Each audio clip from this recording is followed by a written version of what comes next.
boqolaal asgari oo ku hubeysan qoriga la yiraahdo AK47 isla markaana ka tirsan beesha Ciise oo goordhow ka soo degay Buurta City iyagoo gudaha u soo galay magaalada la yiraahdo Saylac wararkii iyo warbixinadii ugu dambeeyay ee amurta ku saabsan ayaan ku soo gudbin doonaa sidoo kale qodobada kale ee xasaasiga ah oo aan kula wadaagi doono waxa qayb ka noqon doona xildhibaan Maxamed Abiib oo si weyn u amaanay beesha Ciise xilli beesha Samaroon ee beeshiisa ah iyo beesha Ciise ay si weyn u dagaalamayaan cod qarsoodi ah oo la helay bilow ilaa dhamaad ayaan macluumaadkiisa ku hayaa waxaan kale ku soo gudbin doonaa boqor buur madow oo kamid ah odayaasha dhaqanka habar jecelo oo sheegay hadal si weyn uga carooday Ismaaciil Cumar Geelle madaxweynaha Jamhuuriyadda Djibouti iyana macluumaadka ayaan kula wadaagi doonaa qodobadaas iyo waxyaabihii kale nagu soo kordha ayaa saaxiibayaal faahfaahin doonaa ee soo dhawaada haday tahay markii kuugu horeysay ku soo biir waxaad heli doontaa dhammaan wararka iyo warbixinada xasaasiga ah oo mar walba halkan aan ku daabacno aragtidaadana qaybta commentiga inoogu reeba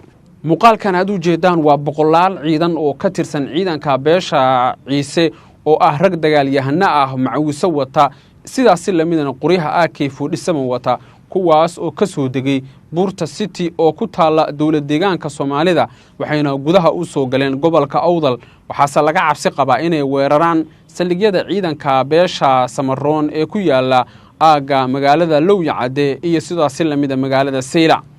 raggan waa rag dagaalyahana ah buuraha ka dagaalama isla markaana in dhulka lagu dagaalamo aysan waxba la ahayn waa rag xiran macawisaha ay caanka ku yihiin ciidanka beesha Ciise sida ay tilmaamayaan wararka iyo macluumaadka aan helaynana raggan waxa la aaminsan yahay inay yihiin rag si weyn oo la dagaalamaya ciidanka beesha Samaroon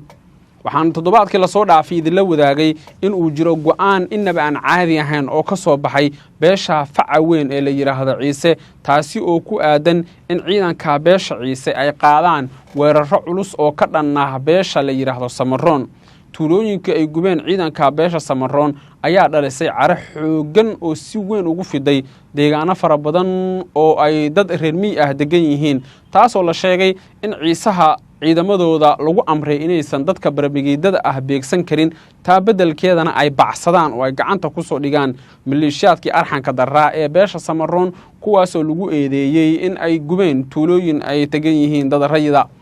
ciidankan waxaa hogaaminaya laba sargaal oo Djibouti ku soo tababartay kuwaas oo si fiican u yaqaana xeeladaha dagaalka xilliyada ay haboon tahay in dagaal la qaado hadii dagaal lagu soo qaado ciidanka beesha Ciise sidii uga gashaaman karaan iyo qodob walba oo muhiim ah oo ay dad badan aaminsan yihiin in ay tahay farsamada cajiib ah oo ay ku dagaalami karaan ciidanka beesha Ciise sidaas lamida toddobaadkii la soo dhaafay mar wax laga weydiiyay in ciidanka beesha Ciise ay Djibouti ka helaan wax taageero ah waxa warkaasi beeniyay sargaal sare oo ka tirsan Jamhuuriyadda Djibouti isagoo sheegay in haba yaraatay aysan jirin wax ku saabsan inta kuleen ama ciidanka beesha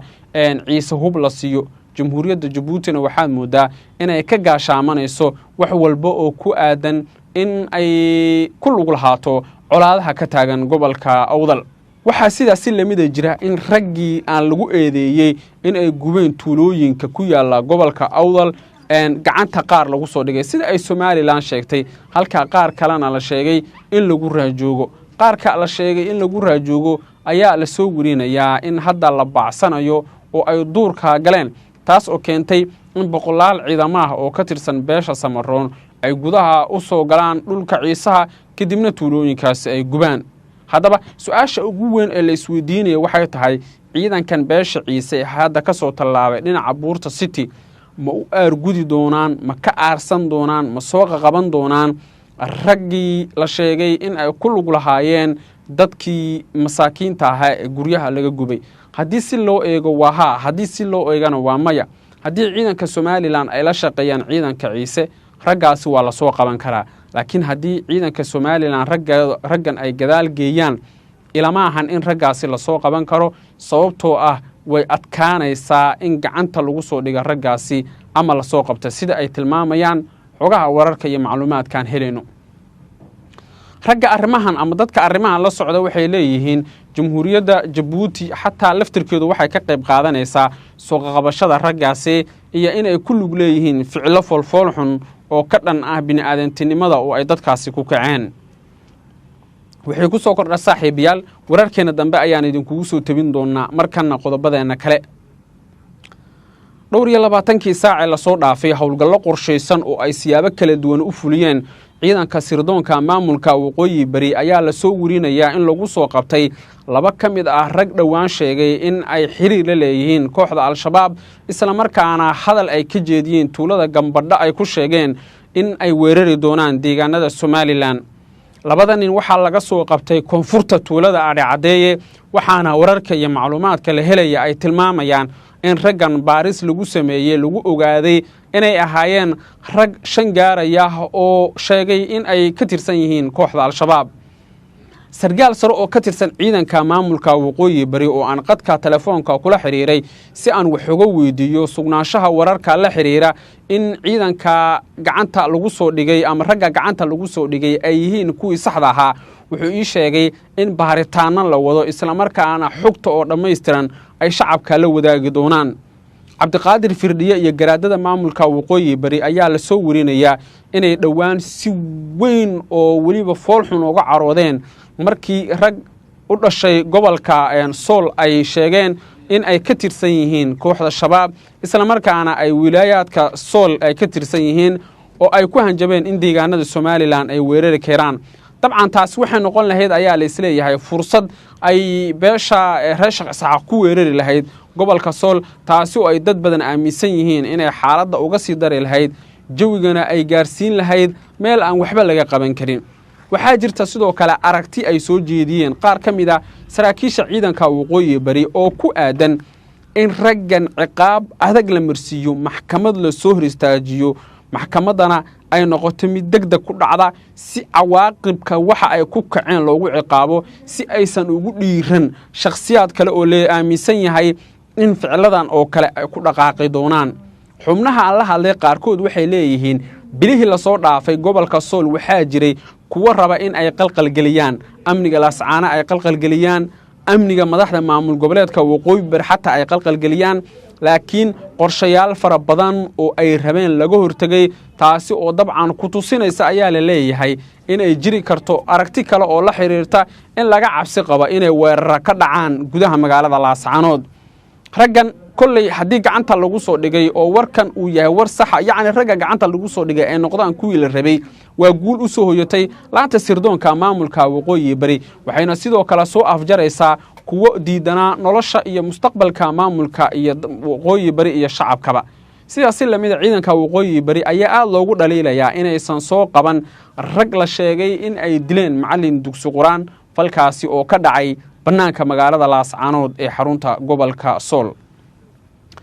qodobkeena ugu dambeeyana xildhibaan Maxamed Abiib oo ka mid ah mudanayaasha baarlamaanka Somaliland ayaa markii ugu horeysay cod WhatsApp ah oo uu kula hadlayay sargaal Djiboutiyaan ah waxa la soo dhigay baraha bulshada. codka oo soconayay ku dhawaad 5 daqiiqo iyo 17 sekin waan dhageystay. xildhibaan Maxamed Abiib wuxuu si weyn u ammaanay ciidanka beesha Ciise isagoo oo liinimo iyo foolxumo iyo dhaliilo u jeediyay hoggaanka ciidanka beesha Samaroon. Maxamed Abiib wuxuu sheegay in beelaha Ciise iyo Samaroon qoryaha la iskugu dhiibayo la isku dirayo ay shakhsiyaad ka macaashayaan isagoo sheegay taasi inaysan socon doonin maalinna ay socon doonin habeenna ay socon doonin isagoo hadalkiisa intaa ku daray in ay qaadi doonaan tallaabooyin dheeraad ah oo looga hortagayo ficiladaas iyo kuwa kale oo uu sheegay in ay ka soo horjeedaan qarannimada wada dhalashada iyo walaaltinimada ka dhaxaysa beelaha Ciise iyo Samaroon. Maxamed Abiib sidoo kale wuxuu difaacay Ismaaciil Cumar Geelle iyo marwada koowaad ee Jamhuuriyadda Djibouti wuxuu labadoodaba ku tilmaamay shakhsiyaad xurmadlayaal ah oo in loo gafo ay ka xun yihiin isagoo sheegay Cabdiraxmaan Ciro inuu gacan bidixeeyay oo khiyaanay beesha Samaroon. Samaroonkuna hadda ay ka fakarayaan buu yiri